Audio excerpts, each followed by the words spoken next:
What's up, guys? We're going to talk about how to effectively get into the loaded bear position.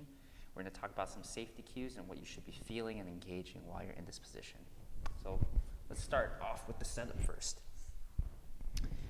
You're going to get hands, elbows, shoulders all in alignment. Knees underneath the hips. From here, you want to make sure you're not too far leaning back or rock too forward. The hands should not flatten out. You should get some good engagement through the fingertips.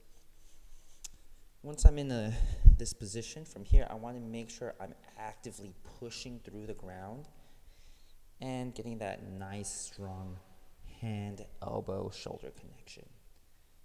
I want to also make sure I'm not shrugging when I'm doing this. So I'm going to keep those shoulder blades depressed and pressed up. Fingers are engaged. I'm going to lock my toes in from the back over here into the ground. And once I'm here, I want to try and rotate my shoulders and elbows along to get that good grip on the floor, almost as if I'm spreading the floor apart. Once I'm in a nice, strong, solid position here, I'm going to take my first inhale, keep neutral spine. Slowly lift the knees, and I'm in my loaded position. After this, we're going to start with another breath. As we exhale, I'm going to push through the ground, sink my hips back into my heels, and I'm still pushing through. Try to have even pressure through left and right.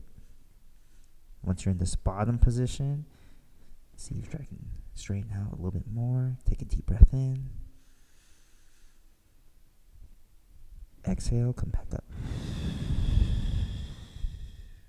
Keep the knees hovering. That way you can prepare for the next rep. Inhale one more time. Exhale, push back. Really spread the floor apart. And exhale, come back. And break. Great job, guys. Thanks for learning the loaded bear position.